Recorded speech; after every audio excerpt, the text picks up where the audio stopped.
Why go on when you give everything and face that which torments you, only to find that it is worse than you could have imagined? Why go on? Is it really so weak to ask this? Or are we just so afraid of the honest answer that we do not dare pose the question? Sometimes the answer lies in a memory, a feeling, a song.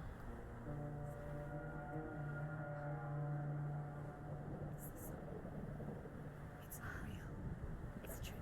It's not real. Listen to it. Don't give up.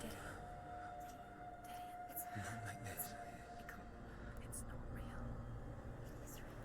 It's a trick. Don't trust it. Maybe you're already dead. Who are you? You still believe in me, Senua? No, it's not. It's a trick. It's a trick. He's already dead. He can't be here. It's impossible.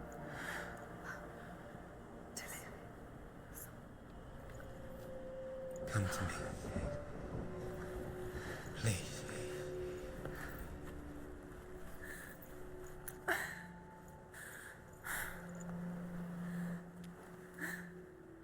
The light. Go towards the light. It's him. There he is. It can't be him. It's just a trick. It's in your mind. No, he's here. It's in your mind. It's real. It's happening. Go towards it.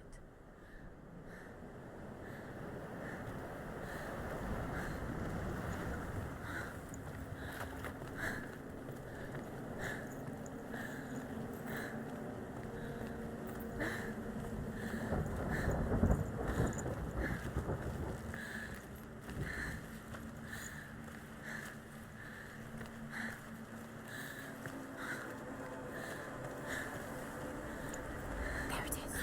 Your original. It's Dylan. He's gone and you were so slow. How could you keep going? How could you keep going? Ignore the pain. I told you it was to trick you. We told you. Where are you going? Oh. See, there's nothing to follow. Come on.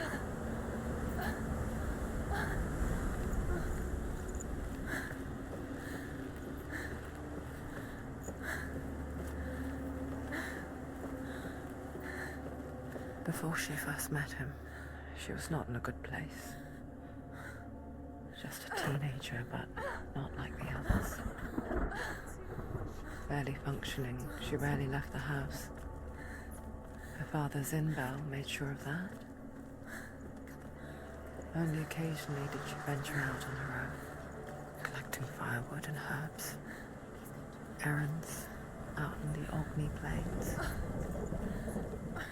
That was her world. Like this one. Barren and lonely.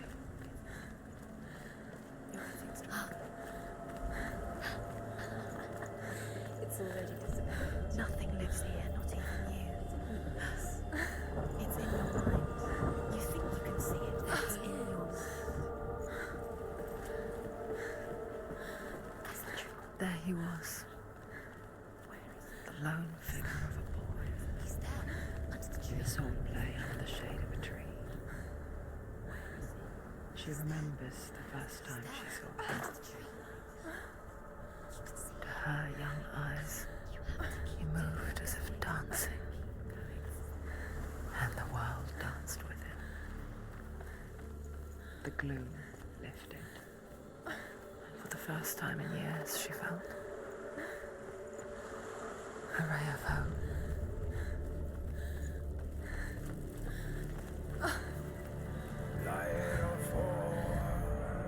The Northmen tell of a great hero. His name is Sigmund.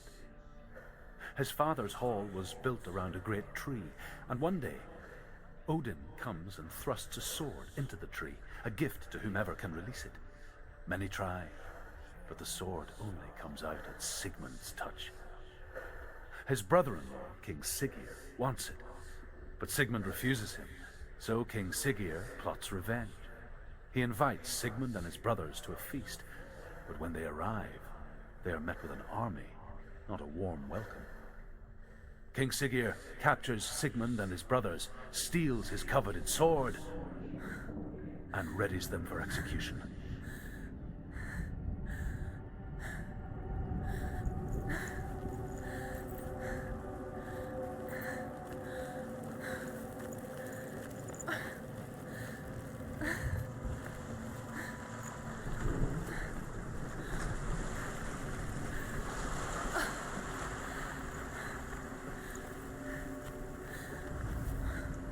Death for Sigmund and his brothers seems certain. But the king's wife is Sigmund's sister, and she begs for mercy and implores the king to chain them up instead. He agrees. Not for mercy, though, but because he plans an even more cruel and lingering death. Chained to a tree in the forest that night, a she-wolf comes and devours one of Sigmund's brothers. She returns, ravenous, night after night, until only Sigmund is left. The next day, Sigmund's sister sends a servant with honey to smear on Sigmund's face. But to what end?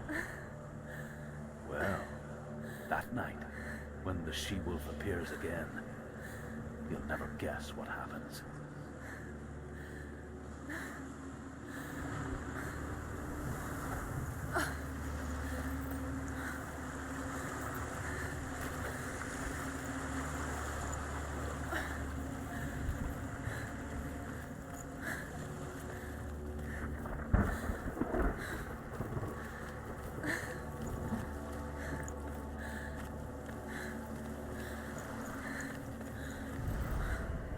As the she-wolf licks the sweet honey from Sigmund's face, he bites the wolf's tongue. The she-wolf pulls away, but Sigmund holds on. The chains break, and he is free. After his escape, Sigmund lives like us, hidden in the forest. His enemy, King Siggeir, believing him dead, as his sister plots revenge. And for vengeance to succeed, even the great Sigmund needs help. So she sends her sons to him. But their blood is weak and corrupted, and they're put to death by Sigmund. So his sister hatches a new plan, one that is cold of heart and pure of blood.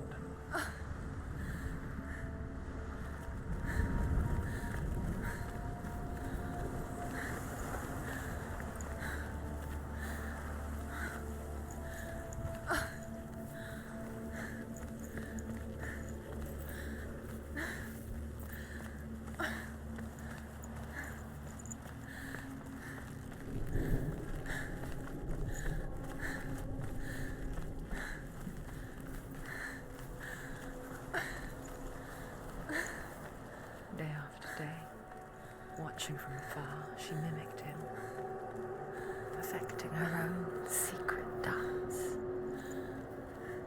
wishing those fleeting moments of light would stretch out to last. No, it's a trick. It's an illusion. It's not real. Different. You want to believe it's real, but it's a trick. You're deluded. Where are you going? Where is she going? What is she following? You can't even fight. It's just deception. How does he so effortlessly court the world of bliss? If only she could do the same. See the world through eyes anew and dance with it, just like he does.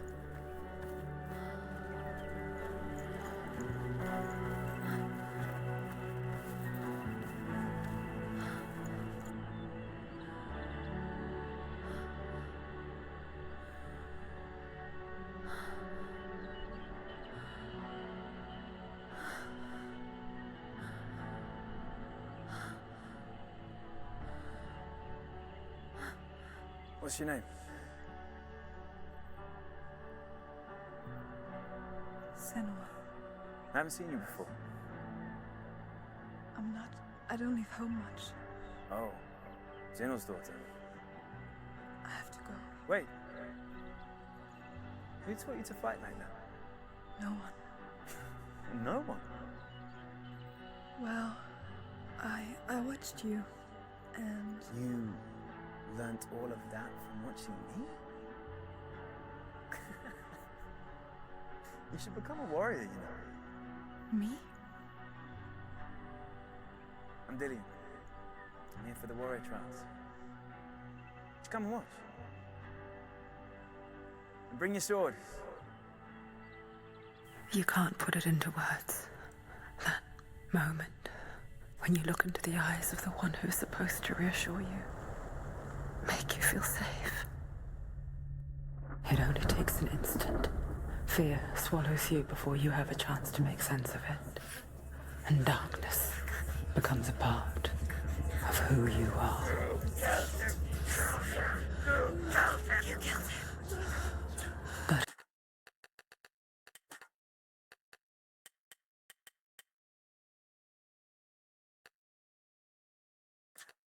her world changed the day the Northmen took him from her.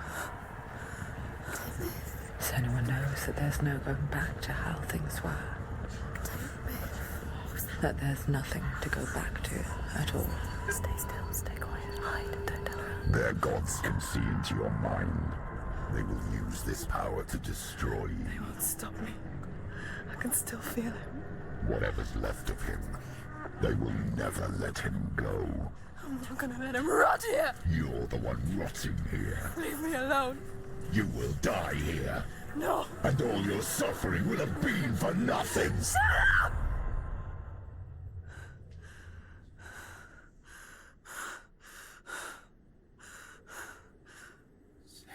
Dillian? Is that you?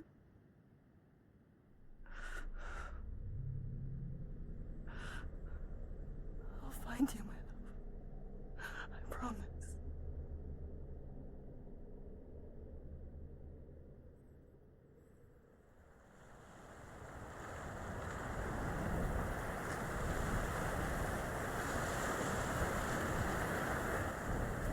That tree. Can you see him? You want to believe it. Is he not real? Is he there? You're alone in these mountains. Is that Dillian? Nothing lives here. You won't survive. You met him by the tree. She met him by the tree. Maybe it's a sign, the tree. What's he trying to tell you? He's waiting for you by the tree. Sigmund's sister trades shapes with a sorceress, and in disguise, she lies with her own brother. She gives birth to a son named Sinfjotli. After a time, she sends him to the forest to Sigmund. He tests the boy and finds him strong and fearless, and so they go to take their vengeance on King Siggeir. But luck is not on their side. They're captured, and Siggeir has them buried alive.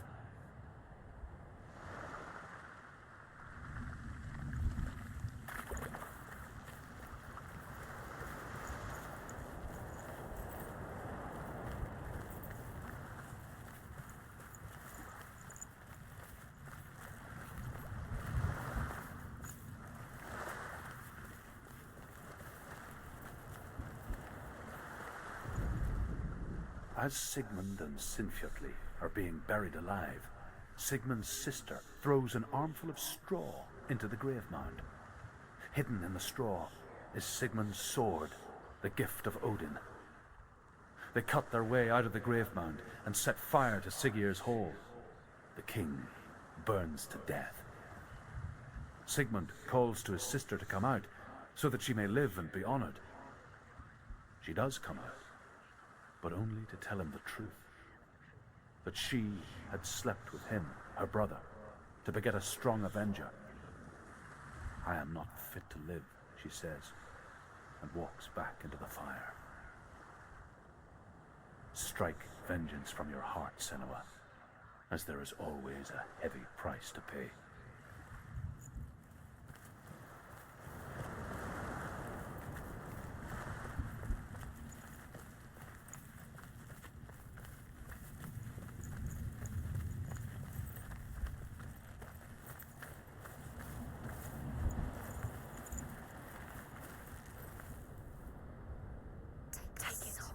A sword. Take it. Dillian left it for you. Take it. Take it. Take it.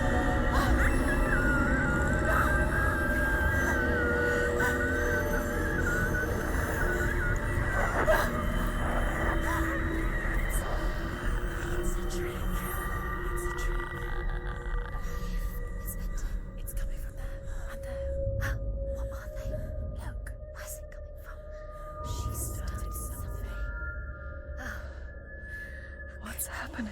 Senua, imagine a sword that can slay gods. Its name is Gramr. It was forged by the god of all Northmen, Odin, and gifted to Sigmund, a great warrior. I need this sword. It's important. Can you help me? The sword appears whole, but it is an illusion. It shattered into shards long ago. It is said a great warrior can reforge Gramr by answering the trials of Odin, one for each shard. The roots of the Tree of Death will take you to new lands where you will face the trial.